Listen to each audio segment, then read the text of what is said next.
गुरुर्ब्रह्मा गुरुर्विष्णु गुरुर्देवो महेश्वरः गुरुर्साक्षात् परब्रह्म तस्मै श्री गुरुवे नमः। ओम गजाननं भूतगणाधिसेवितं कपितजम्बुफलचारुभक्षणम् उमासुतं शोकविनाशकारिकं नमामि विघ्नेश्वरपादपङ्कजम्। ओम श्री शाम शिवाय नमः। ओम श्री शाम शिवाय नमः। ओम श्री शाम शिवाय नमः। ओम श्री शाम शिवाय नमः। ओम श्री शाम शिवाय नमः।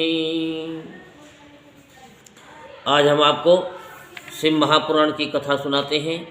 उससे पहले हम आपको बता दें, सोमवार को 5 मोमबत्ती शिवालय में जलाएं और 2 मोमबत्ती अपने घर के दरवाजे पर सीधे और उल्टे हाथ पर जलाएं। 21 सोमवार करने पर मनुष्य की सभी इच्छाएं पूर्ण हो जाती हैं। बोलो शंकर भगवान की जय। अब शिव पुराण में दूसरा भाग हम प्रारंभ करते हैं। शिव पुराण का 2य खंड उत्तरार्ध में सूत जी से शौनक आदि मुनियों का शिव अवतार विषयक प्रश्न करने के बारे में आपको विस्तार पूर्वक सुनाते हैं। तो आप सभी मन को एकाग्र करते हुए शांतिपूर्वक कथा को संपूर्ण सुनेंगे और अपने जीवन के सारे कष्टों से मुक्त हो जाएंगे और नाना प्रकार की संपत्तियों से युक्त हो जाएंगे। ये शिव कथा एक ऐसी कथा है जिसके सुनने मात्र से सारे कार्य सिद्ध हो जाते हैं और मनुष्य की सभी इच्छाएं पूर्ण होती हैं और अंत में विष्णु लोक और शिवलोक में जाता है। तो मैं परम आनंद स्वरूप अनंत लीलाओं से युक्त सर्वस्त्र व्यापक महान गौरी प्रिय कार्तिकेय और गजानन को उत्पन्न करने वाले आदि देव महेश्वर शंकर को नमस्कार करता हूँ। शौनक जी बोले, हे व्यास शिष्य, हे महाभाग, हे ज्ञान और दया के सागर सूत जी, आप शिव जी के उन अवतारों का वर्णन कीजिए जिनके द्वारा उन्होंने सज्जन व्यक्तियों का कल्याण किया है। सूत जी बोले, हे मुनि, हे शौनक, मैं शिव जी में मन लगा कर और इंद्रियों को वश में करके भक्ति पूर्वक शिव जी के अवतारों का वर्णन आप महर्षि से कर रहा हूँ। आप उसे ध्यानपूर्वक सुनिए। हे मुनि, पूर्व काल में इसी बात को सनत कुमार ने शिव स्वरूप तथा सत्पुरुषों की रक्षा करने में समर्थ नंदीश्वर से पूछा था। तब शिव जी का स्मरण करते हुए नंदीश्वर ने उनसे कहा था। नंदीश्वर बोले, हे सनत कुमार, सर्वव्यापक तथा सर्वेश्वर शंकर के विविध कल्पों में यद्यपि असंख्य अवतार हुए हैं, फिर भी मैं अपनी बुद्धि के अकॉर्डिंग यहाँ पर उनका वर्णन कर रहा हूँ। 19वां कल्प श्वेत लोहित नाम वाला जानना चाहिए। इसमें प्रथम सद्धोतजात अवतार कहा गया है। उस कल्प में जब ब्रह्मा जी परम ब्रह्म के ध्यान में अवस्थित थे, उसी समय उनसे शिखा से युक्त श्वेत और लोहित वर्ण वाला एक कुमार उत्पन्न हुआ। ब्रह्मा जी ने उस पुरुष को देखते ही उन्हें ब्रह्म स्वरूप ईश्वर जानकर उनका हृदय में धारण करके हाथ जोड़कर प्रणाम किया। उनको सद्धोजात शिव समझकर वे भुवनेश्वर अत्यंत हर्षित हुए और बार बार सद्बुद्धि पूर्वक परम तत्व रूप उन पुरुष का चिंतन करने लगे। उसके बाद ब्रह्मा के पुनः ध्यान करने पर श्वेत वर्ण यशस्वी परम ज्ञानी एवं पर ब्रह्म स्वरूप वाले अनेक कुमार उत्पन्न हुए। उनके नाम सुनंद, नंदन, विश्वनंदन और उपनंदन थे। ये सभी महात्मा उनके शिष्य हुए। उनके द्वारा ये संपूर्ण ब्रह्मलोक समावृत है। उन्हीं सद्योजात नामक परमेश्वर शिव जी ने प्रसन्न होकर प्रेम पूर्वक ब्रह्मा जी को ज्ञान प्रदान किया एवं सृष्टि उत्पन्न करने का सामर्थ्य भी प्रदान किया। इसके बाद 20वां रक्त नामक कल्प कहा गया है, जिसमें महातेजस्वी ब्रह्मा जी ने रक्त वर्ण धारण किया। जब पुत्र प्राप्ति की कामना से ब्रह्मा जी ध्यान में लीन थे, उसी समय उनसे रक्त वर्ण की माला तथा वस्त्रों को धारण किए हुए रक्त नेत्र वाला तथा रक्त आभूषणों से अलंकृत एक कुमार प्रादुर्भूत हुआ। ध्यान में निमग्न ब्रह्मा जी ने उन महात्मा कुमार को देखते ही वामदेव शिव जानकर हाथ जोड़ करके प्रणाम किया। तदुपरांत उनसे लाल वस्त्र धारण किए हुए बिरजा, विभा, विशोक और विश्वभावन नामक 4 पुत्र उत्पन्न हुए। उन्हीं वामदेव नामक शिव ने प्रसन्न होकर प्रेम पूर्वक ब्रह्मा जी को ज्ञान प्रदान किया और सृष्टि उत्पन्न करने की शक्ति भी प्रदान की। 21वां कल्प पीतवासा इस नाम से कहा गया है। इस कल्प में महाभाग्यशाली ब्रह्मा पीत वस्त्र धारण किए हुए थे। इस कल्प में जब ब्रह्मा जी पुत्र की अभिलाषा से ध्यान करते रहे थे, उसी समय उनसे पीतांबरधारी महातेजस्वी तथा महाबाहु एक कुमार अवतरित हुए। उस कुमार को देखते ही ध्यान युक्त ब्रह्मा ने उन्हें तत्पुरुष शिव जानकर प्रणाम किया और शुद्ध बुद्धि से वे शिव गायत्री तत्पुरुषाय विद्महे महादेवाय धीमहि का जप करने लगे। संपूर्ण लोकों में नमस्कृत महादेवी गायत्री का ध्यान मगन मन से जप करते हुए देखकर महादेव जी ब्रह्मा पर बहुत ही प्रसन्न हुए। उसके बाद ब्रह्मा जी के पार्श्व भाग से पीत वस्त्रधारी अनेक दिव्य कुमार उत्पन्न हुए। वे सभी कुमार योग मार्ग के प्रवर्तक के रूप में प्रसिद्ध हुए। तदंतर ब्रह्मा जी के पीतवासा नामक कल्प के व्यतीत हो जाने के पश्चात शिव नामक एक अत्यंत कल्प प्रारंभ हुआ। उस कल्प के 1000 दिव्य वर्ष बीतने पर जब सारा जगत जल में था, उस समय ब्रह्मा जी प्रजाओं की सृष्टि करने के विचार से समस्त जगत को जल में देखकर दुखी होकर सोचने लगी। उसी समय महातेजस्वी ब्रह्मा ने कृष्ण वर्ण वाले महापराक्रमी तथा अपने तेज से दीप्त एक कुमार को उत्पन्न हुआ देखा, जो काला वस्त्र, काली पगड़ी, काले रंग का यज्ञोपवीत, कृष्ण वर्ण का मुकुट तथा कृष्ण वर्ण के सुगंधित चंदन का अनुलेप धारण किए हुए था। ब्रह्मा जी ने उन महात्मा घोर पराक्रमी कृष्ण पिंगल वर्ण युक्त अद्भुत तथा अघोर रूपधारी देवादिदेव शंकर को देख करके प्रणाम किया। इसके बाद ब्रह्मा जी अघोर स्वरूप पर ब्रह्म का ध्यान करने लगे और उन भक्त वत्सल तथा अविनाशी अघोर की प्रिय वचनों से स्तुति करने लगे।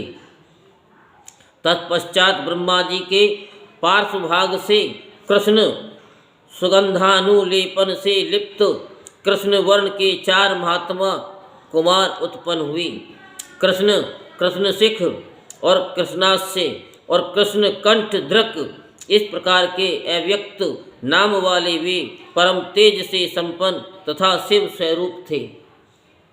इस प्रकार के उन महात्माओं ने ब्रह्मा जी को सृष्टि करने के लिए घोर अघोर नामक अत्यंत अद्भुत योग मार्ग का उपदेश किया। श्री सूत जी ने कहा कि हे मुनीश्वरों, इसके बाद ब्रह्मा जी का विश्वरूप इस नाम से प्रसिद्ध एक अत्यंत अद्भुत कल्प प्रारंभ हुआ। उस कल्प में पुत्र कामना वाले ब्रह्मा जी ने शिव जी का मन से ध्यान किया। तब महानाद स्वरूप वाली विश्वरूपा सरस्वती उत्पन्न हुई और उसी तरह शुद्ध स्फटिक के समान कांति वाली तथा सभी आभूषणों से अलंकृत परमेश्वर भगवान शिव ईशान के रूप में प्रकट हुए। ब्रह्मा ने अजन्मा विभु सर्वगामी सब कुछ देने वाले सर्वस्वरूप रूपवान एवं रूप रहित उन ईशान को देख करके प्रणाम किया। इसके बाद सर्वव्यापक उन ईशान ने भी ब्रह्मा को सन्मार्ग का उपदेश करके अपनी शक्ति से युक्त हो 4 सुंदर बालकों को उत्पन्न किया। वे जटी, मुंडी, शिखंडी तथा अर्धमुंड नाम वाले उत्पन्न हुए।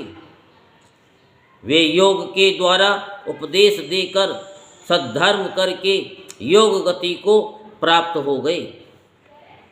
नंदीश्वर बोले, हे सनत कुमार, हे सर्वज्ञ, इस प्रकार मैंने लोक के कल्याण के निमित्त शिव के सद्दोजात आदि अवतारों का संक्षेप से वर्णन किया।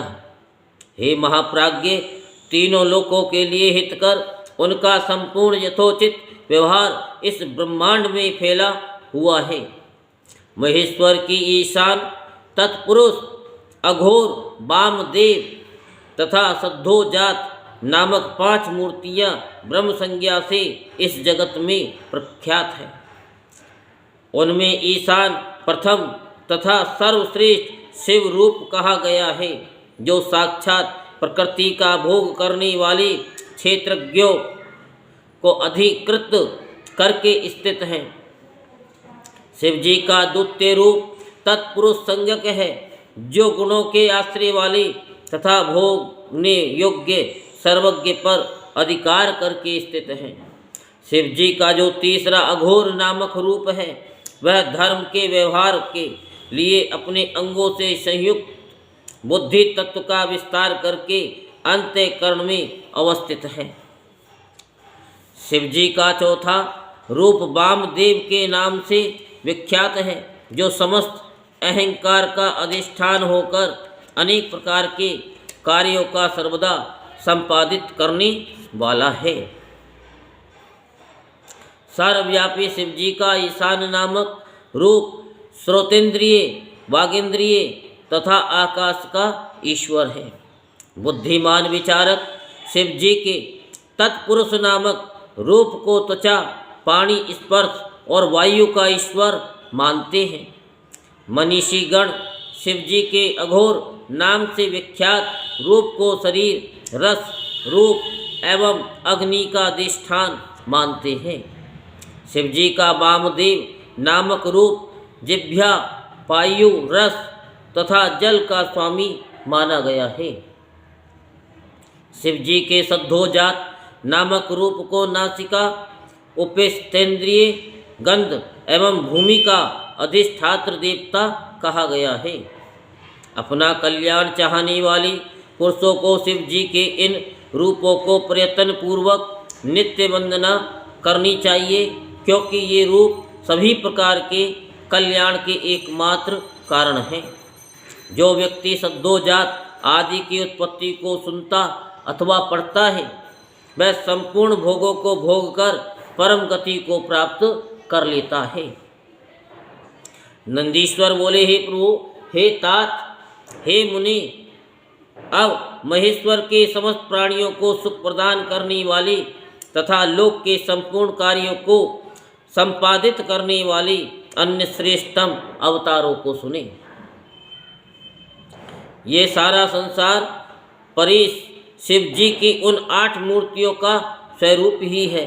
उस मूर्ति समूह में व्याप्त होकर विश्व उसी प्रकार स्थित है जैसे सूत्र में प्रोई हुई मणियाँ। सर्व, भव, रुद्र, उग्र, भीम, पशुपति, ईशान और महादेव ये शंकर की 8 मूर्तियाँ विख्यात हैं। भूमि, जल, अग्नि, पवन, आकाश, क्षेत्रज्ञ, सूर्य एवं चंद्रमा ये निश्चय ही शिव के सर्व आदि 8 रूपों से अधिष्ठित हैं। महेश्वर शंकर का विश्वम्भरात्मक सर्व रूप चराचर विश्व को धारण करता है, ऐसा ही शास्त्र का निश्चय है। समस्त संसार को जीवन देने वाला जल परमात्मा शिव का भव नामक रूप कहा जाता है, जो प्राणियों के भीतर तथा बाहर गतिशील रहकर विश्व का भरण पोषण करता है और स्वयं भी स्पंदित होता रहता है। सज्जनों द्वारा उसे उग्र स्वरूप परमात्मा शिव का उग्र रूप कहा जाता है। भीम स्वरूप शिव का सबको अवकाश देने वाला सर्वव्यापक तथा आकाशात्मक भीम नामक रूप कहा गया है। वह महाभूतों का भेदन करने वाला है, जो सभी आत्माओं का अधिष्ठान, समस्त क्षेत्रों का निवास स्थान तथा पशु पास को काटने वाला है। उसे पशुपति नामक रूप जानना चाहिए। सूर्य नाम से जो विख्यात होकर संपूर्ण जगत को प्रकाशित करता है और आकाश में भ्रमण करता है, वह महेश का ईशान नामक रूप है, जो अमृत के समान किरणों से युक्त होकर चंद्र रूप से सारे संसार को आप्यायति करता है। महादेव शिव जी का वह रूप महादेव नाम से विख्यात है। उन परमात्मा शिव का 8वां रूप आत्मा है, जो अन्य सभी मूर्तियों की अपेक्षा सर्व व्यापक है। इसलिए ये समस्त चराचर जगत शिव का ही स्वरूप है। जिस प्रकार वृक्ष की जड़ मूल को सींचने से उनकी शाखाएं पुष्ट होती हैं, उसी प्रकार शिव का शरीर भूत संसार शिव अर्चन से पुष्ट होता है। जिस प्रकार इस लोक में पुत्र पौत्र आदि के प्रसन्न होने पर पिता प्रफुल्लित हो जाता है, उसी प्रकार संसार के प्रसन्न होने से शिव जी प्रसन्न रहते हैं। यदि किसी के द्वारा जिस किसी भी शरीरधारी को कष्ट दिया जाता है, तो मानो अष्टमूर्ति शिव का ही वह अनिष्ट किया गया है, इसमें संशय नहीं है। अतः अष्टमूर्ति रूप से सारे विश्व को व्यापक करके सर्वतो भावेन स्थित परम कारण रुद्र शिव का सर्वभाव से भजन कीजिए। हे सनत कुमार, हे विधि पुत्र, इस प्रकार मैंने आपसे शिव के प्रसिद्ध 8 स्वरूपों का वर्णन किया। अपना कल्याण चाहने वाले मनुष्यों को सभी के उपकार में निरत इन रूपों की उपासना करनी चाहिए। नंदीश्वर बोले कि हे तात, हे महाप्राज्ञ, अब मैं ब्रह्मा जी की मनोकामनाओं को पूर्ण करने वाले शिव के उत्तम अर्धनारीश्वर नामक रूप का वर्णन कर रहा हूँ। उसे ध्यानपूर्वक सुने। ब्रह्मा के द्वारा विरचित समस्त प्रजाओं का जब विस्तार नहीं हुआ, तब उस दुख से व्याकुल हो वे चिंतित रहने लगे। तब आकाशवाणी हुई कि आप मैथुनी सृष्टि करें। ये सुनकर ब्रह्मा ने मैथुनी सृष्टि करने का निश्चय किया। उस समय शिवजी से स्त्रियां उत्पन्न नहीं हुई थीं, अतः ब्रह्मा जी मैथुनी सृष्टि करने में समर्थ नहीं हो सके। शिव के प्रभाव के बिना इन प्रजाओं की वृद्धि नहीं होगी, ऐसा विचार करते ही ब्रह्मा जी तप करने को उद्यत हुए। पार्वती रूप परम शक्ति से संयुक्त परमेश्वर शिव का हृदय में ध्यान कर वे अत्यंत प्रीति से महान तपस्या करने लगे। इस प्रकार की उग्र तपस्या से संयुक्त हुए उन स्वाम्भु ब्रह्मा पर थोड़े समय में शिव जी शीघ्र ही प्रसन्न हो गए।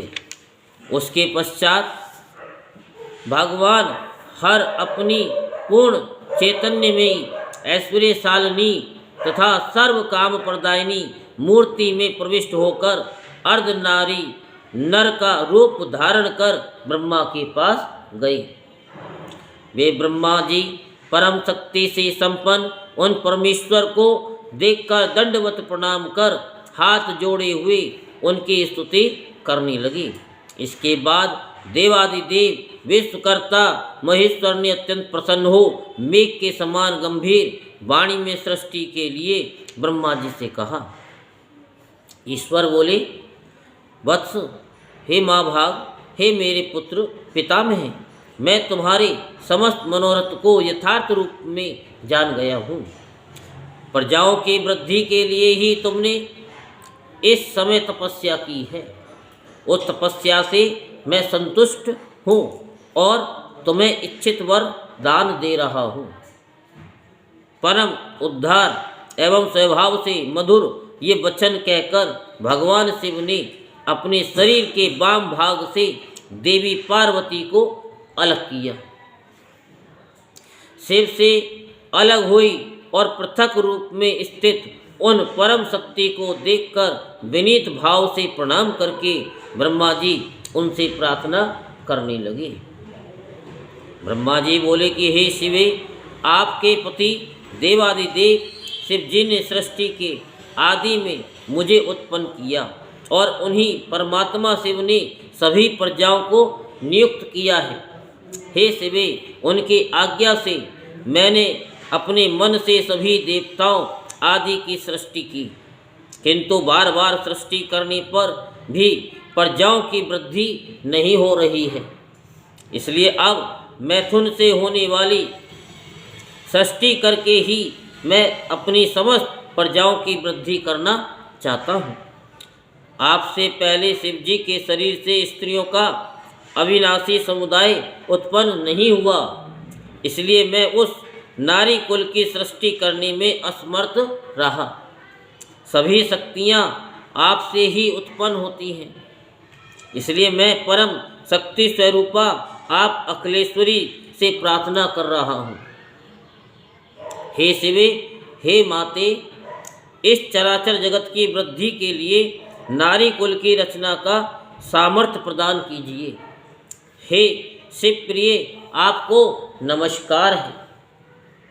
हे वर देवेश्वरी, मैं आपसे एक अन्य वर की प्रार्थना करता हूँ, मुझ पर कृपा कर उसे प्रदान करें। हे जगन माते, आपको नमस्कार है। हे सर्वंगे, हे अंबिके, इस चराचर जगत की वृद्धि के लिए आप अपने एक सर्वसमर्थ रूप से मेरे पुत्र दक्ष की कन्या के रूप में अवतरित हो। ब्रह्मा जी द्वारा इस प्रकार याचना करने पर ऐसा ही होगा, ये वचन कहकर देवी परमेश्वरी ने ब्रह्मा को वह शक्ति प्रदान की। इस प्रकार ये स्पष्ट ही है कि भगवान शिव की परम शक्ति वे शिवा देवी विश्वात्मिका स्त्री पुरुषात्मिका है। उन्होंने अपनी मोहों के मध्य से अपने ही समान कांति वाली एक दूसरी शक्ति का सृजन किया। उस शक्ति को देखकर देवताओं में श्रेष्ठ कृपा सिंधु लीलाकारी महेश्वर हर हंसते हुए उन जगत माता से कहने लगे। शिवजी बोले कि हे देवी परमेष्टि, ब्रह्मा ने तपस्या के द्वारा आपकी आराधना की है, अतः आप प्रसन्न हो जाइए और प्रेम पूर्वक उनके सारे मनोरथों को पूर्ण कीजिए। तब उन देवी ने परमेश्वर शिव जी की आज्ञा शिरोधार्य करके ब्रह्मा जी के प्रार्थना अनुसार दक्ष पुत्री होना स्वीकार कर लिया। हे मुनि, इस प्रकार ब्रह्मा को अपार शक्ति प्रदान कर वे शिवा शिव जी के शरीर में प्रविष्ट हो गईं और प्रभु शिव भी अंतर्ध्यान हो गए। उसी समय से इस लोक में सृष्टि कर्म में स्त्रियों को भाग प्राप्त हुआ। तब वे ब्रह्मा जी बहुत प्रसन्न हुए और मैथुनी सृष्टि होने लगी। हे तात, इस प्रकार मैंने आपसे शिव जी के अत्यंत उत्तम तथा सज्जनों को परम मंगल प्रदान करने वाली इस अर्ध नारी और अर्ध नर रूप का वर्णन कर दिया। जो इस निष्पाप कथा को पढ़ता अथवा सुनता है वह इस लोक में सभी सुखों को भोगकर परम गति प्राप्त कर लेता है। नंदीश्वर बोले, हे सनत कुमार, हे सर्वज्ञ, अब शंकर के जिस सुखदायक चरित्र को हर्षित होकर रुद्र ने ब्रह्मा जी से प्रेम पूर्वक कहा था, उस चरित्र को सुने। शिवजी बोले, हे ब्रह्मन, वाराह कल्प के 7वें मनवंतर में संपूर्ण लोकों को प्रकाशित करने वाले भगवान कल्पेश्वर जो तुम्हारे परपोत्र हैं, वे वस्वत मनु के पुत्र होंगे। हे विधे, हे ब्रह्मन, उस समय लोकों के कल्याण के निमित्त तथा ब्राह्मणों के हित के लिए मैं प्रत्येक द्वापर युग के अंत में अवतार ग्रहण करूँगा। इस प्रकार क्रम से युगों के प्रवर्तक होने पर प्रथम युग में चतुर्युगी के प्रथम द्वापर युग में जब स्वयं प्रभु नामक व्यास होंगे, तब मैं ब्राह्मणों के हित के लिए उस कली के अंत में पार्वती सहित श्वेत नामक महामुनि के रूप में अवतार लूँगा। हे विधे, उस समय पर्वतों में श्रेष्ठ रमणीय हिमालय के छागल नामक शिखर पर शिखा से युक्त श्वेत और श्वेत सिख और श्वेताश्व और श्वेत लोहित नामक मेरे 4 शिष्य होंगे। वे चारों ध्यान योग के प्रभाव से मेरे लोक को जाएंगे। तब वहाँ मुझ अविनाशी को तत्पूर्वक जानकर वे मेरे भक्त होंगे और जन्म मृत्यु जरा से रहित तथा परम ब्रह्म में समाधि लगाने वाले होंगे। हे पितामह, हे वत्स, ध्यान के बिना मनुष्य मुझे दान धर्म आदि कर्म के हेतुभूत साधनों से देखने में असमर्थ है।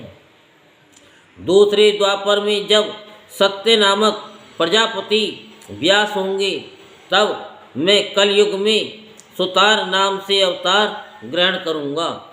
उस युग में भी दुंदुभि सतरूप हृषिक तथा केतुमान नामक वेदज्ञ ब्राह्मण मेरे शिष्य होंगे। वे चारों ध्यान योग के प्रभाव से मेरे लोक को प्राप्त करेंगे और मुझ अव्यय को यथार्थ रूप से जानकर मुक्त हो जाएंगे। तीसरे द्वापर युग के अंत में जब भार्गव नामक व्यास होंगे, तब मैं दमन नाम से अवतार ग्रहण करूँगा। उस समय भी विशोक, विशेष, विपाप और पापनाशन नामक मेरे 4 पुत्र शिष्य होंगे। हे चतुरानन, उस कलयुग में मैं अपने शिष्यों के द्वारा व्यास की सहायता करूँगा तथा निवृत्ति मार्ग को दृढ़ करूँगा। चौथे द्वापर में जब अंगिरा व्यास रूप में प्रसिद्ध होंगे, तब मैं सुहोत्र नाम से अवतार ग्रहण करूँगा। उस समय भी महात्मा योग साधक मेरे 4 पुत्र शिष्य होंगे। हे ब्रह्मन, मैं उनके नाम बता रहा हूँ। सुमुख, दुर्मुख और दुर्दम और दुरतिक्रम, ये विधि उस समय मैं अपने शिष्यों के द्वारा व्यास की सहायता करूँगा। 5वें द्वापर में सविता नामक व्यास कहे गए हैं। उस समय मैं महातपस्वी कंक नामक योगी के रूप में अवतार ग्रहण करूँगा। उस समय भी मेरे 4 योग साधक तथा महात्मा पुत्र शिष्य होंगे। उनके नाम मुझसे सुनिए। सनक, सनातन, प्रभु सनंदन और सर्वव्यापी निर्मल अहंकार रहित सनत कुमार। हे ब्रह्मन, उस समय भी कंक नामक मैं सविता व्यास की सहायता करूँगा और निवृत्ति मार्ग का संवर्धन करूँगा। इसके बाद छठे द्वापर के आने पर लोक की रचना करने वाले तथा वेदों का विभाग करने वाली मृत्यु नामक व्यास होंगी। उस समय भी मैं लोकाक्षिक नाम से अवतार ग्रहण करूँगा और व्यास की सहायता के लिए निवृत्ति मार्ग का वर्धन करूँगा। उस समय भी सुधामा, बिरजा, संजय एवं विजय नामक मेरे 4 दृढ़वृत्ति शिष्य होंगे। हे विधि, 7वें द्वापर के आने पर जब सत्क्रतु नामक व्यास होंगे, उस समय भी मैं विभु जगीश्वर नाम से अवतरित होऊंगा और महायोग विचक्षण होकर काशी की गुफा में दिव्य स्थान में कुशा के आसन पर बैठकर योग मार्ग को दृढ़ करूँगा तथा सत्क्रतु व्यास की सहायता करूँगा एवं हे विधि, संसार के भय से भक्तों का उद्धार करूँगा। उस युग में भी सारस्वत, योगीश, मेघवाह और सुवाहन नामक मेरे 4 पुत्र शिष्य होंगे। 8वें द्वापर युग के आने पर वेदों का विभाग करने वाले मुनि श्रेष्ठ वशिष्ठ वेद व्यास होंगे। हे योग जानने वालों में श्रेष्ठ, उस समय में दधिवाहन नाम से अवतार ग्रहण करूँगा और व्यास की सहायता करूँगा। उस समय कपिल, आसुरी, पंचसिक और साल्वल नामक मेरे 4 पुत्र शिष्य होंगे जो मेरे ही समान योगी होंगे। हे विधे, 9वें द्वापर युग के आने पर उसमें सारस्वत नामक मुनि श्रेष्ठ व्यास होंगे। उस समय वे व्यास जी निवृत्ति मार्ग को बढ़ाने का विचार करेंगे।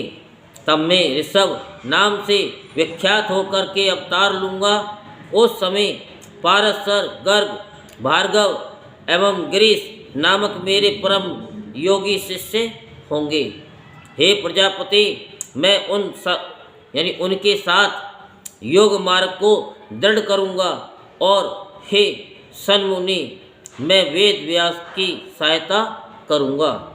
उस समय हे विधे दयालु, मैं अपने उस रूप से बहुत से दुखित भक्तों का और स्वयं आपका भी उद्धार करूँगा। हे विधे, मेरा वह ऋषभ नामक अवतार योग मार्ग का प्रवर्तक सारस्वत व्यास के मन को संतुष्ट करने वाला तथा अनेक प्रकार की लीला करने वाला होगा।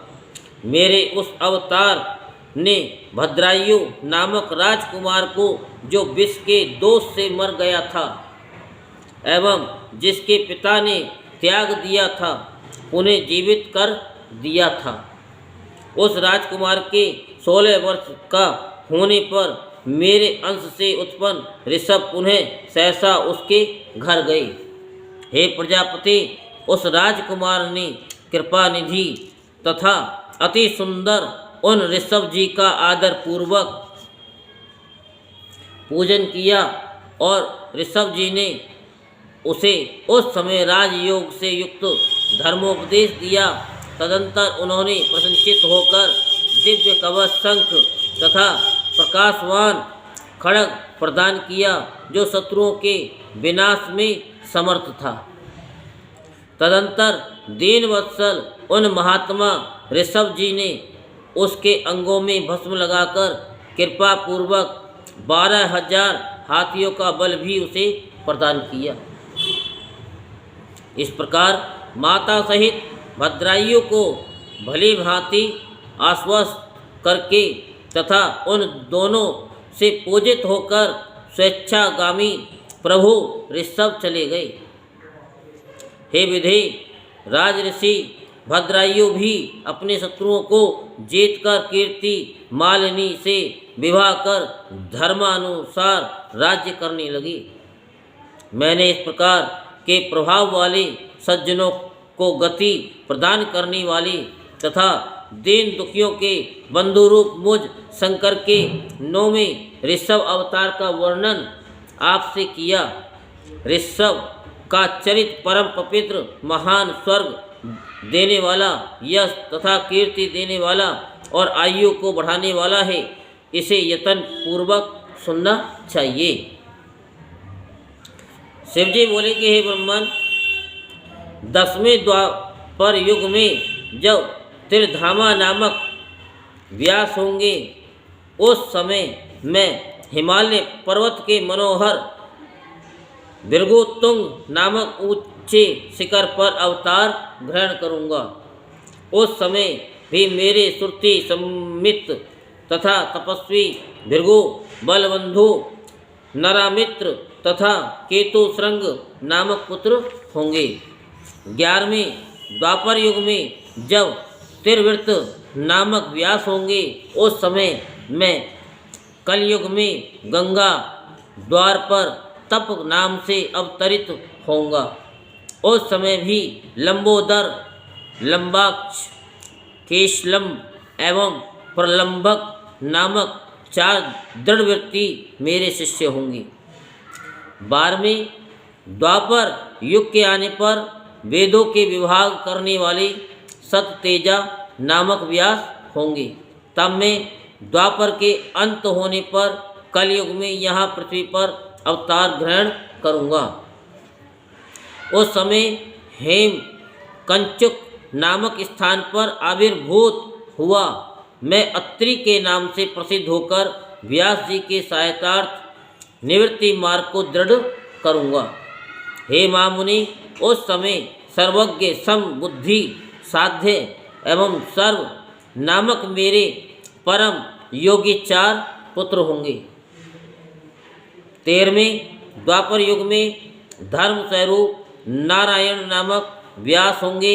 उस समय मैं बालखिल्य के आश्रम में उत्तम गंध मादन पर्वत पर बलि नामक महामुनि के रूप में अवतार ग्रहण करूँगा। वहाँ पर सुधामा, कश्यप, वशिष्ठ और बिरजा नामक मेरे 4 श्रेष्ठ पुत्र होंगे। 14वें द्वापर युग के आने पर जब रक्ष नामक व्यास होंगे, तब मैं आंगिरस वंश में गौतम नाम से अवतार ग्रहण करूँगा। उस समय भी कलयुग में अत्रि, वसद, श्रवण और सर्विष्कट नामक मेरे 4 पुत्र होंगे। 15वें द्वापर युग में जब त्रयारुणी नामक व्यास होंगे, उस समय मैं वेदशिरा नाम से अवतरित होऊंगा। वेदशिरा नामक महावीर्यवान मेरा अस्त्र होगा और सरस्वती के उत्तर तथा हिमालय के पृष्ठभाग में मैं वेद शीर्षक पर्वत पर निवास करूँगा। उस समय भी कुणी, कुणिबाहु और कुशरीर और कुनेत्र नामक मेरे 4 शक्तिशाली पुत्र होंगे। 16वें द्वापर युग में जब देव नामक व्यास होंगे, उस समय मैं योग मार्ग का उपदेश देने के लिए गौकर्ण नाम से उत्पन्न होऊंगा। वहीं पर परम पुण्यप्रद गौकर्ण नामक वन है। वहाँ पर भी जल के समान निर्मल अंतःकरण वाले कश्यप, उष्णा, चवन और बृहस्पति नामक मेरे 4 योग पारायण पुत्र होंगे और वे पुत्र भी योग मार्ग से शिव पद को प्राप्त करेंगे।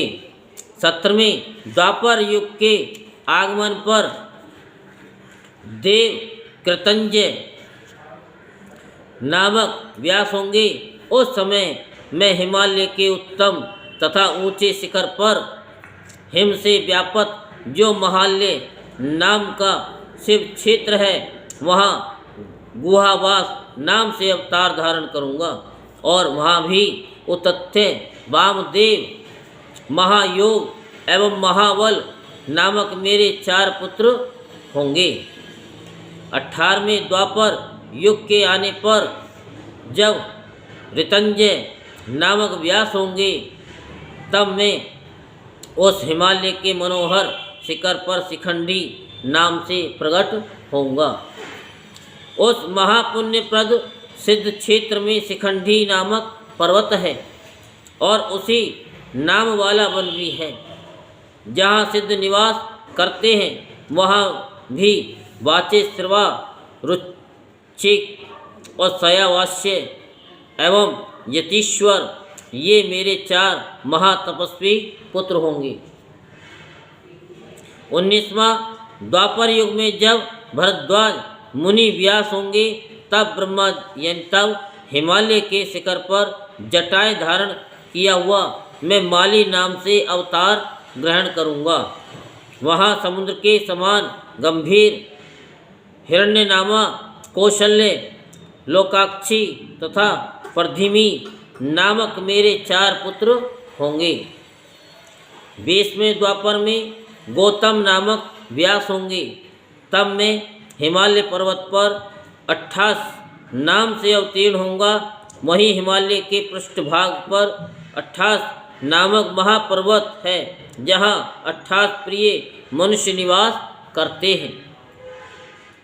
और जो देव, मनुष्य, यक्षराज, सिद्ध और चारणों से सेवित हैं वहाँ भी सुमंतो, विद्वान, वरवरी, कबंध तथा कुशी, कंधर नामक मेरे 4 महायोगी पुत्र होंगे। 21वें द्वापर में जब वाचे श्रवा नामक व्यास होंगे तब मैं दारुक नाम से अवतरित होऊंगा। इसलिए उस उत्तम वन का नाम भी दारुण वन होगा। वहाँ पर भी पलक्ष, दर्भक्षिणी, केतुमान और गौतम नामक मेरे 4 महायोगी पुत्र होंगे। 22वें द्वापर युग के आने पर जब सुषमायण नामक व्यास होंगे तब मैं लांगली भीम नामक महामुनि के रूप में वाराणसी में अवतरित होऊंगा। जहाँ कलयुग में इंद्र सहित समस्त देवगण मुझ हुलायुद्ध शिव का दर्शन करेंगे। वहाँ भी भल्लभी, मधु, पिंग तथा श्वेत केतु नामक मेरे 4 परम धार्मिक पुत्र होंगे। 23वें द्वापर युग के आने पर जब मुनि तृणबिंदु व्यास होंगे तब मैं उत्तम कालंजर पर्वत पर श्वेत नाम से अवतार लूँगा। उस समय उशिक, बृहदस्व, देवल एवं कवि नामक मेरे 4 तपस्वी पुत्र होंगे। 24वें द्वापर युग के प्राप्त होने पर जब यक्ष नामक व्यास होंगे उस समय मैं नेमिष क्षेत्र में सोली नामक महायोगी के रूप में अवतार ग्रहण करूँगा। वहाँ पर भी शालिहोत्र, अग्निवेश, भुवनाश एवं सरधुवसु नामक मेरे 4 तपस्वी शिष्य होंगे। 25वें द्वापर युग में जब शक्ति नामक व्यास होंगे तब मैं दंडधारी महायोगी मुंडीश्वर प्रभु के रूप में अवतार ग्रहण करूँगा। उस समय भी छगल, कुंडकर्ण, कुंभांड एवं प्रवाहक नामक 4 तपस्वी शिष्य होंगे। 26वें द्वापर युग में जब पाराशर नामक व्यास होंगे उस समय मैं भद्रवटपुर में आकर सहिष्णु नाम से अवतरित होऊंगा। वहाँ पर भी उलूक, विद्युत, संबुक और अश्वालायन नाम वाले मेरे 4 तपस्वी शिष्य होंगे। 27वें द्वापर युग में जब जातोकर्णे व्यास होंगे उस समय मैं प्रभास तीर्थ में आकर सोम शर्मा नाम से प्रकट होऊंगा। वहाँ पर भी अक्षपाद कुमार, उल्लूक एवं वत्स नामक मेरे 4 तपस्वी शिष्य होंगे। 28वें द्वापर युग में जब महाविष्णु पाराशर के पुत्र रूप में जन्म लेकर द्वैपायन नामक व्यास होंगे तब छठे अंश से पुरुषोत्तम श्री कृष्ण भी वासुदेव के नाम से प्रसिद्ध और वसुदेव के पुत्र रूप में अवतरित होंगे। उस समय मैं भी योग माया से संसार को विस्मित करने के लिए योगात्मा नामक ब्रह्मचारी का रूप धारण करूँगा और शरीर को अनामय समझकर इसे मृत की भांति शमशान में छोड़कर ब्राह्मणों के हित के लिए योग माया से आप ब्रह्मा एवं विष्णु के साथ दिव्य तथा पवित्र मेरु गुहा में प्रवेश करूँगा। हे ब्रह्मन, उस समय मैं लंकुली नाम से अवतार ग्रहण करूँगा। मेरे उत्पन्न होने से ये कायावतार तीर्थ सिद्ध क्षेत्र के नाम से उस समय तक विख्यात रहेगा जब तक पृथ्वी रहेगी। उस समय भी कुशिक, गर्ग, मित्र एवं कौरुष्य नामक मेरे तपस्वी शिष्य होंगे। ये सभी योगी ब्रह्मनिष्ठ, वेद के पारगामी विद्वान तथा ऊर्ध्वरेता ब्रह्मचारी होकर महेश्वर योग को प्राप्त कर शिवलोक को जाएंगे। सोजी बोले, हे उत्तम व्रत वाले मुनियों, इस प्रकार परमात्मा शिव ने विवस्वत मनमंत्र के प्रत्येक कलयुग में होने वाले अपने योग अवतारों का सम्यक वर्णन किया। हे विभो, इसी प्रकार प्रत्येक द्वापर युग में 28 व्यास तथा प्रत्येक कलयुग के प्रारंभ में योगेश्वर के अवतार होते रहते हैं।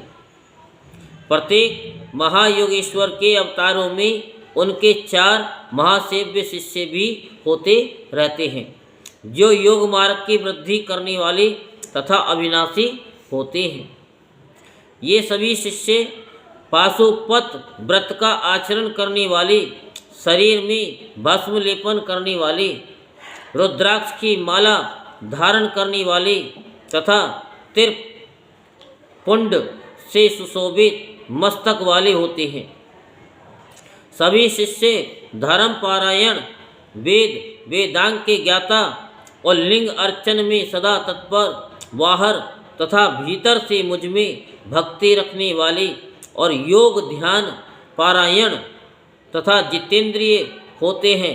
विद्वानों द्वारा इनकी संख्या 112 कही गई है। इस प्रकार मैंने 28 युगों के क्रम से मनु से लेकर श्री कृष्ण अवतार प्रियतन शिव जी के अवतारों का लक्षण कह दिया। इस कल्प में जब श्री कृष्ण द्वैपायन व्यास होंगे, तब श्रुति समूह का ब्रह्म लक्षण संपन्न विधान अर्थात वेदांत के रूप में प्रयोग होगा। हे सनत कुमार, हे देवेश्वर शिव ब्रह्मा से इतना कहकर उन पर कृपा करके उनकी ओर पुनः देखकर वहीं पर अंतर्हित हो गए। अब नंदीश्वर अवतार वर्णन। सनत कुमार बोले कि हे नंदीश्वर, आप महादेव के अंश से किस प्रकार उत्पन्न हुए और किस प्रकार शिव तत्व को प्राप्त हुए। हे प्रभु, मैं ये सब सुनना चाहता हूँ, अतः आप मुझे बताने की कृपा करें। नंदीश्वर बोले, हे सनत कुमार, हे सर्वज्ञ, हे मुनि, जिस प्रकार शिव जी के अंश से उत्पन्न होकर मैंने शिव तत्व को प्राप्त किया है, उसको आप सावधानी पूर्वक सुने। किसी समय उद्धार की अभिलाषा वाले पितरों ने महर्षि शिलाद से आदरपूर्वक कहा कि संतान उत्पन्न करने का प्रयत्न करें। तब शिलाद ने भक्तिपूर्वक उनका उद्धार करने की इच्छा से पुत्र उत्पत्ति करने का विचार किया। परम धर्मात्मा तथा तेजस्वी उन शिलाद मुनि ने अधोदृष्टि एवं मुनि वृत्ति धारण कर ली और वे शिवलोक को गए। उन शिलाद मुनि ने स्थिर मन तथा दृढ़ व्रत वाला होकर इंद्र को उद्देश्य करके बहुत समय तक अति कठोर तप किया। तब तपोनिरत उनके तप से सर्वदेव प्रभु इंद्र संतुष्ट हो गए और वर देने हेतु गए तथा अत्यंत प्रेम पूर्वक शिलाद से बोले कि हे अनग, मैं आप पर प्रसन्न हूँ, अतः हे मुनि शार्दुल, आप वर मांगे। तब शिलाद मुनि देवेश इंद्र को प्रणाम कर स्तोत्रों के द्वारा आदर पूर्वक स्तुति करके हाथ जोड़ करके उनसे कहने लगे। शिलाद बोले कि हे इंद्र, हे सुरेशान, हे प्रभु, यदि आप मुझ पर प्रसन्न हैं तो मैं आपसे अयोनिज, अमर तथा उत्तम व्रत वाले पुत्र की कामना करता हूँ। शक्र बोले, हे पुरुषार्थनी, मैं आपको योनि से उत्पन्न तथा मृत्यु को प्राप्त होने वाला पुत्र दे सकता हूँ, इसके विपरीत नहीं, क्योंकि मृत्युहीन तो कोई नहीं है। मैं आपको अयोनिज तथा मृत्यु रहित पुत्र नहीं दे सकता। हे महामुनि, अयोनिज एवं अमर पुत्र तो भगवान विष्णु, ब्रह्मा तथा कोई अन्य भी नहीं दे सकते। वे दोनों ही शिव के शरीर से उत्पन्न होते हैं और मरते रहते हैं, एवं उन दोनों की आयु का प्रमाण भी वेद में अलग कहा गया है।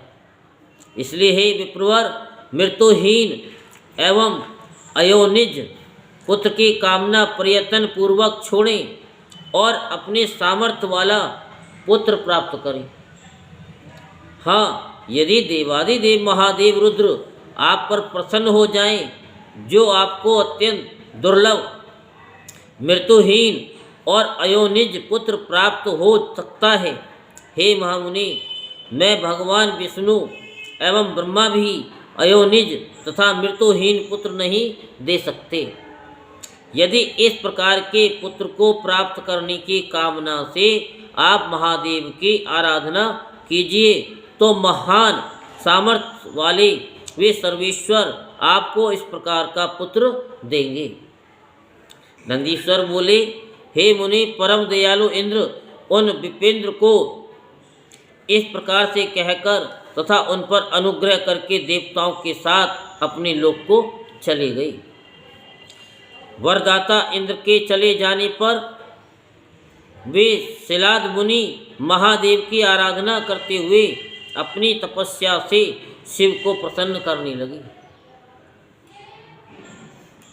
इस प्रकार रात दिन तत्परता पूर्वक तपस्या करते हुए उन द्विज शिलाद मुनि के दिव्य 1000 वर्ष एक क्षण के समान बीत गए। ये आश्चर्यजनक था।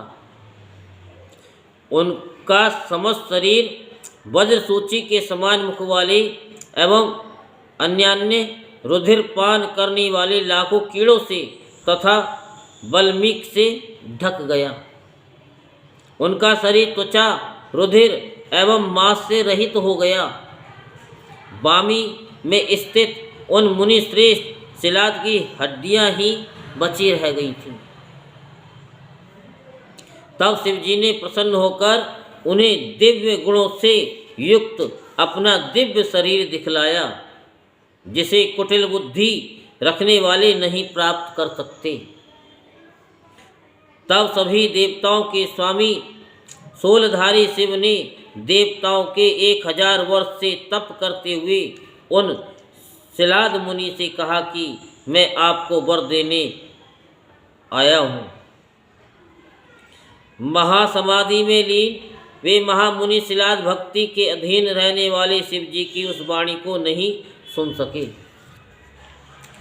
जब शिव जी ने अपने हाथ से मुनि का स्पर्श किया, तब मुनि श्रेष्ठ शिलाद ने तपस्या छोड़ी। हे मुनि, तदंतर नेत्र खोलकर पार्वती सहित शिव का दर्शन प्राप्त कर शीघ्रता से आनंद पूर्वक प्रणाम करके शिलाद मुनि उनके चरणों पर गिर पड़े। तत्पश्चात प्रसन्नचित वे शिलाद कंधा झुकाकर हाथ जोड़कर हर्ष के कारण गदगद वाणी में परमेश्वर की स्तुति करने लगे। तदंतर प्रसन्न हुए देवादिदेव त्रिलोचन भगवान शिव ने उन मुनि श्रेष्ठ शिलाद से पुनः कहा, मैं आपको वर देने आया हूँ। हे महामते, इस तपस्या से आपको क्या करना है? मैं आपको सर्वज्ञ तथा सर्वशास्त्रार्थ वेता पुत्र दे रहा हूँ। तब यह सुनकर सिलाद ने शिव जी को प्रणाम कर हर्ष के कारण गदगद वाणी में उन चंद्रशेखर से कहा। सिलाद बोले, हे महेश्वर, यदि आप मुझ पर प्रसन्न हैं और मुझे वर देना चाहते हैं तो मैं आपके समान ही अयोनिज और मृत्युहीन पुत्र चाहता हूँ। नंदीश्वर बोले, हे सनत कुमार। तब उनके ऐसा कहने पर त्रिनेत्र भगवान से प्रसन्नचित होकर मुनि श्रेष्ठ सिलाद से कहने लगे कि हे विप्र, हे तपोधन, पूर्व काल में ब्रह्मा देवता तथा मुनियों ने मेरे अवतार के लिए तपस्या के द्वारा मेरी आराधना की थी, इसलिए मैं नंदी नाम से आपके अयोनिज पुत्र के रूप में अवतरित होऊंगा। और हे मुनि, तब आप मुझ तीनों लोकों के पिता के भी पिता बन जाएंगे।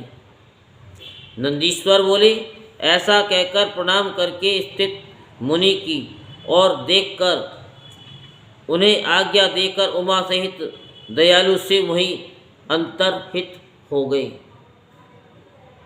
तब उन महादेव के अंतर्ध्यान हो जाने पर अपने आश्रम में आकर उन महामुनि सिलाद ने ऋषियों को वह वृत्तांत बताया।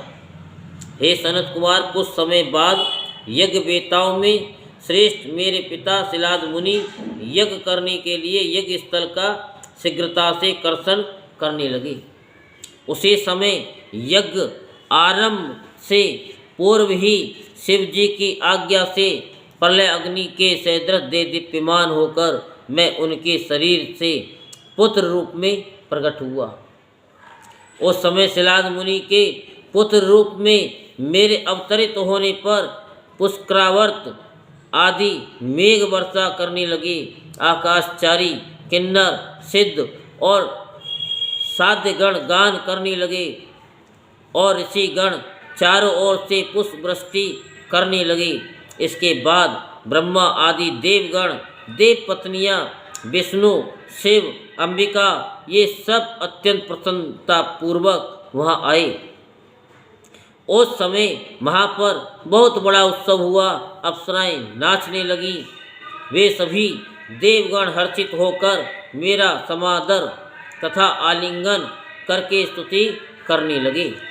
वे लोग उन सिलाद मुनि की प्रशंसा कर तथा उत्तम स्तोत्रों से शिव एवं पार्वती की स्तुति कर अपने अपने धामों को चले गए। अखिलेश्वर शिवा भी अपने धाम को चले गए। महर्षि सिलाद भी प्रलयकालीन सूर्य और अग्नि के समान कांतिमान 3 नेत्रों से युक्त 4 भुजाओं वाली जटा, मुकुटधारी, त्रिशूल आदि शस्त्र धारण करने वाले, दीप्यमान रुद्र के समान रूप वाले तथा सब प्रकार से प्रणय मुझ नंदीश्वर को बालक के रूप में देखकर परम आनंद से परिपूर्ण होकर प्रेम पूर्वक प्रणाम करने लगे। सिलाद बोले, हे सुरेश्वर, आपने मुझे आनंदित किया है, अतः आपका नाम नंदी होगा। इसलिए आनंद स्वरूप आप प्रभु जगदीश्वर को मैं प्रणाम करता हूँ। नंदीश्वर बोले, हे सनत कुमार पिताजी, उन महेश्वर को भली भांति प्रणाम करके मुझे साथ लेकर शीघ्रता पूर्वक पर्णकुटी में चले गए। वे इतने प्रसन्न हुए मानो किसी निर्धन को निधि मिल गई हो। हे महामुनि, जब मैं महर्षि सिलाद की कुटी में गया तब मैंने उस प्रकार के रूप को त्याग कर मनुष्य शरीर धारण कर लिया। तदंतर मुझ मनुष्य शरीर धारण किया हुआ देखकर लोक पूजित मेरे पिता अपने कुटुंबियों सहित दुखी होकर विलाप करने लगे। सा लांकायन मुनि के पुत्रवत्सल सिलाद ने मेरा समस्त जात कर्मादि संस्कार संपादित किया। 5वें वर्ष में मेरे पिता ने मुझे सांगोपांग वेदों तथा संपूर्ण शास्त्रों का अध्ययन कराया। 7वें वर्ष के संपूर्ण होने पर मित्र और वरुण नाम वाले 2 मुनि शिवजी की आज्ञा से मुझे देखने के लिए उनके आश्रम पर आए। उन मुनि शिलाद के द्वारा सत्कृत होकर सुखपूर्वक बैठे हुए दोनों महात्मा महामुनि मुझे बार बार देखकर कहने लगे। मित्र और वरुण बोले, हे तात, आपके पुत्र नंदी जैसा संपूर्ण शास्त्रों में पारंगत मुझे अभी तक कोई दिखाई या सुनाई नहीं पड़ा, किंतु दुख है कि ये अल्पायु है। अब इस वर्ष से अधिक इसकी आयु हम लोग देख नहीं पा रहे हैं। उन विप्रों के ऐसा कहने पर पुत्र वत्सल शिलाद उसका आलिंगन कर दुख से व्याकुल होकर ऊंचे स्वर में अत्यधिक विलाप करने लगी। तदंतर मृतक के समान गिरे हुए पिता एवं पितामह को देखकर वह बालक शिव के चरण कमल का ध्यान कर प्रसन्नचित होकर कहने लगा, हे तात, आप किस दुख से दुखी होकर कांपते हुए रो रहे हैं? आपको ये दुख कहाँ से उत्पन्न हुआ?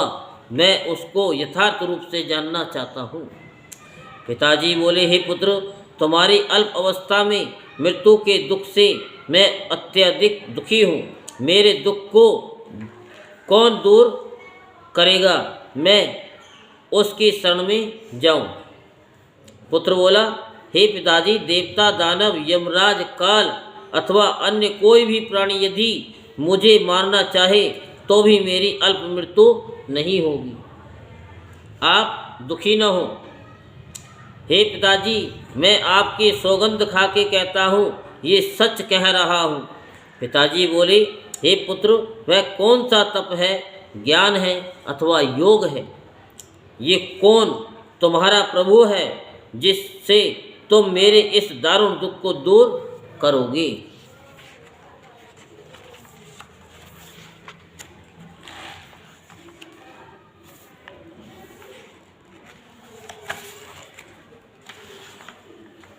पुत्र बोला, हे तात, मैं न तो तप से और न विद्या से ही मृत्यु को रोक सकूंगा। मैं तो केवल महादेव के भजन से मृत्यु को जीतूंगा, इसमें संदेह नहीं है।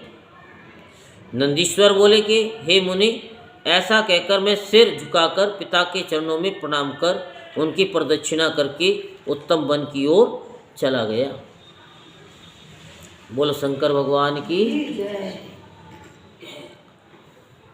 नंदीश्वर बोले कि हे मुनि, मैं उस वन में जाकर निर्जल स्थल में आसन लगाकर धीरतापूर्वक कठोर तप करने लगा, जो मुनिजनों के लिए भी असाध्य है। नंदी के उत्तर की ओर पवित्र भाग में स्थित हो अपने हृदय कमल के मध्यवर्ती विवर में 3 नेत्र वाले 10 भुजाओं से युक्त परम शांत पंचमुख सदाशिव त्र्यंबकम देव का ध्यान करके परम समाधि में लीन होकर एकाग्र चित्त से सावधानी पूर्वक रुद्र मंत्र का जप करने लगा। मुझको उस जप में स्थित देखकर चंद्रकला धारण करने वाली पार्वती सहित परमेश्वर महादेव जी ने मुझ पर प्रसन्न होकर कहा। शिवजी बोले कि हे शिलाद पुत्र, मैं तुम्हारी इस तपस्या से संतुष्ट होकर वर प्रदान करने आया हूँ। हे धीमन, तुमने अच्छी तरह तपस्या की है, तुमको जो अभिष्ट हो उसे मांग लो। शिवजी का ऐसा कहने पर मैंने सिर झुकाकर उनके चरणों में प्रणाम किया और जरा एवं शोक का विनाश करने वाले उन परमेश्वर की स्तुति की। महाकष्टों का नाश करने वाले वृषभध्वज परमेश्वर शंभु ने परम भक्ति से युक्त अश्रुपूर्ण नेत्र वाले और चरणों में सम्यक सिर झुकाए हुए मुझ नंदी को उठाकर दोनों हाथों से पकड़कर मेरा स्पर्श किया। इसके बाद गणपतियों एवं देवी पार्वती की ओर देखकर दया में दृष्टि से मुझे निहारती हुई जगतपति शिव जी कहने लगे, हे वत्स, हे नंदिन, हे महाप्राज्ञ, तुमको मृत्यु से भय कहाँ? मैंने ही उन दोनों ब्राह्मणों को भेजा था। तुम तो मेरे ही समान हो, इसमें संशय नहीं है। तुम अपने पिता एवं सुहृदजनों के सहित अजर अमर दुख रहित अविनाशी अजय यानी अक्षय और सदा मेरे परम प्रिय गणपति हो गए हो। तुम में मेरे समान ही बल होगा और मेरे प्रिय होकर तुम निरंतर मेरे समीप निवास करोगे। मेरी कृपा से तुमको जरा जन्म एवं मृत्यु प्राप्त नहीं होगी। नंदीश्वर बोले कि हे सनत कुमार, इस प्रकार कहकर कृपा निधि शिव ने कमल की बनी हुई अपनी शिरोमाला को उतारकर मेरे कंठ में शीघ्रता से पहना दिया। हे विप्रो, उस पवित्र माला के गले में पड़ते ही मैं 3 नेत्र एवं 10 भुजाओं से युक्त होकर दूसरे शिव के समान हो गया। तदंतर परमेश्वर ने मुझे अपने हाथ से पकड़कर कहा, हे वत्स, बताओ मैं तुमको कौन सा श्रेष्ठ वर प्रदान करूं? तत्पश्चात वृषभ ध्वज ने अपनी जटा में स्थित हार के समान निर्मल जल को लेकर तुम यहीं पर नंदी हो जाओ, ऐसा कहा और उसे छिड़क दिया। उससे स्वच्छ जल वाली महावेग से युक्त दिव्य स्वरूपा सुंदरी एवं कल्याणकारिणी 5 नदियाँ उत्पन्न हुईं। जटोदका और त्रिस्तोत्रा और बृहस्पध्वनि और स्वर्णोदक का एवं जम्बू नदी, ये 5 नदियाँ कही गई हैं। हे मुनि, ये पंचनद नामक शिव का शुभ पृष्ठ देश परम पवित्र है, जो जपेश्वर के समीप विद्यमान है। जो व्यक्ति पंचनद में आकर इसमें स्नान तथा जप कर जपेश्वर शिव जी की पूजा करता है, उसे शिव सायुज्य की प्राप्ति होती है, इसमें संशय नहीं है। इसके बाद शिव जी ने पार्वती से कहा कि मैं नंदी को अभिषिक्त करना चाहता हूँ और इसे गणेश्वर बनाना चाहता हूँ। हे अयवई, इसमें तुम्हारी क्या सम्मति है? उमा बोली, हे देवेश, हे परमेश्वर, आप इस नंदी को अवश्य ही गणेश्वर पद प्रदान करें। हे नाथ, ये शिलाद पुत्र आज से मेरा परम प्रिय पुत्र है। नंदीश्वर बोले, हे सनत कुमार, तदंतर स्वतंत्र सब कुछ प्रदान करने वाली तथा भक्त वत्सल परमेश्वर शंकर ने अपने श्रेष्ठ गणाधिपतियों का स्मरण किया। शिव के स्मरण करते ही असंख्य गणेश्वर वहाँ उपस्थित हो गए और वे परम आनंद से परिपूर्ण तथा शंकर के स्वरूप वाले थे। वे महाबली गणेश्वर शिव एवं पार्वती को प्रणाम करके हाथ जोड़कर तथा विनत होकर शुभ वचन कहने लगे। गणेश्वर बोले कि हे देव, आपने किस लिए हम लोगों का स्मरण किया है? हे महाप्रभु, हे त्रिपुरार्धन, हे कामद, यहाँ आए हुए हम सेवकों को आज्ञा दीजिए।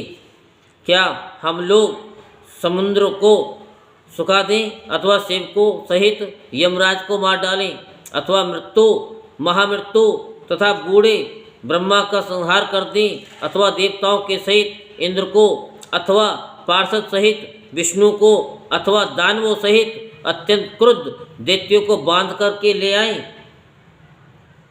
आज आपकी आज्ञा से हम किसे घोर दंड दें अथवा हे देव, सभी कामनाओं की सिद्धि के लिए हम आज किसका उत्सव मनाएं? नंदीश्वर बोले, इस प्रकार वीरतापूर्ण वचन कहने वाले उन गणों की बात सुनकर वे परमेश्वर उन गणपतियों की प्रशंसा करने लगे। शिवजी बोले, हे ये नंदीश्वर मेरा परम प्रिय पुत्र है, अतः तुम लोग इसे सभी गणों का अग्रणी तथा सभी गणाध्यक्षों का ईश्वर बनाओ। ये मेरी आज्ञा है। मेरे जितने भी गणपति हैं उन गणपतियों के आश्रय इस नंदी को पति पद पर तुम सब प्रेम पूर्वक अभिषिक्त करो। ये नंदीश्वर आज से तुम सभी का स्वामी होगा। नंदीश्वर बोले, तब शंकर जी के द्वारा इस प्रकार कहे गए वे सभी गणेश्वर ऐसा ही होगा ये कहकर अभिषेक की सामग्री एकत्रित करने लगे। इसके बाद प्रसन्न मुखमंडल वाले इंद्र सहित सभी देवता, नारायण आदि मुख्य देवगण, मुनिगण एवं अन्य सभी लोग वहाँ उपस्थित हुए। हे भगवान शिव जी की आज्ञा से स्वयं ब्रह्मा ने एकाग्र चित्त होकर नंदीश्वर का समस्त गणाध्यक्षों के अधिपति पद पर अभिषेक किया। तत्पश्चात विष्णु, इंद्र एवं अन्य लोकपालों ने भी उसी प्रकार अभिषेक किया। तत्पश्चात ऋषिगण एवं पितामह आदि ने उनकी स्तुति की। उन सभी के स्तुति कर लेने के अनंतर संपूर्ण जगत के स्वामी विष्णु ने सिर पर अंजलि बांधकर एकाग्रचित्त हो उनकी स्तुति की और हाथ जोड़ करके प्रणाम करके उनका जयकारा किया। पुनः सभी गणाधिपों, देवताओं एवं असुरों ने जयकारा किया। हे विपेंद्र, इस प्रकार परमेश्वर की आज्ञा से ब्रह्मा सहित सभी देवताओं ने मुझ नंदीश्वर का अभिषेक तथा स्तवन किया। ब्रह्मा, विष्णु तथा देवताओं ने शिव जी की आज्ञा से बड़े उत्सव के साथ प्रेम पूर्वक मेरा विवाह भी संपन्न किया। मन तथा नेत्रों को आनंद देने वाली मनोहर तथा दिव्य सुयसा नामक मरुत कन्या मेरी पत्नी हुई। उस सुयसा ने हाथ के अग्रभाग में चामर धारण की हुई स्त्रियों से युक्त तथा चामरों से सुशोभित चंद्रप्रभा सदृश छत्र प्राप्त किया। मैं उसके साथ श्रेष्ठतम सिंहासन पर बैठा और स्वयं महालक्ष्मी ने मुकुट आदि सुंदर भूषणों से मुझे सुशोभित किया। देवी ने अपने कंठ में स्थित उत्तम हार उतारकर मुझे प्रदान किया। हे मुनि, मुझे श्वेत वृषेंद्र, हाथी, सिंहध्वज, रथ, चंद्र बिंब के समान स्वच्छ सोने का हार और अन्य वस्तुएं भी प्राप्त हुई। हे महामुनि, इस प्रकार विवाह हो जाने पर मैंने उस पत्नी के साथ शिव, पार्वती, ब्रह्मा एवं विष्णु के चरणों की वंदना की। उस समय उन त्रिलोकेश्वर भक्तवत्सल प्रभु सदाशिव ने उस स्वरूप वाले मुझ सपत्नी नंदीश्वर से अत्यंत प्रेम के साथ कहा। ईश्वर बोले कि हे सत्पुत्र, सुनो, तुम मेरे पुत्र हो। ये सुयसा तुम्हारी पत्नी है। तुम्हारे मन में जो भी अभिलाषा है उसे मैं प्रेम पूर्वक तुम्हें प्रदान करता हूँ या करूँगा। हे गणेश्वर, हे नंदीश्वर, पार्वती सहित मैं तुम पर सदा संतुष्ट हूँ। हे वत्स, तुम मेरी उत्तम बात सुनो। तुम अपने पिता एवं पितामह के साथ सदा मेरे प्रिय विशिष्ट परमेश्वर से युक्त महायोगी, महाधनुर्धर, अजय, सर्वजेता, सदा पूज्य एवं महाबली होगे। जहाँ मैं रहूँगा वहाँ तुम रहोगे और जहाँ तुम रहोगे वहाँ मैं भी रहूँगा। हे पुत्र, तुम्हारे ये पिता महान ऐश्वर्य से युक्त महाबली मेरे भक्त एवं गणों के अध्यक्ष होंगे। हे वत्स, तुम्हारे पिता में भी उसी प्रकार के होंगे। ये सभी मेरे द्वारा वरदान प्राप्त कर मेरी समीपता प्राप्त करेंगे। तुम्हारे लिए मैंने ये वरदान दिया। नंदीश्वर बोले, हे मुनि, तब वरदायिनी महाभागा पार्वती देवी ने मुझ नंदीश्वर से कहा, हे पुत्र, तुम मुझसे सभी अभिलषित वर मांगो।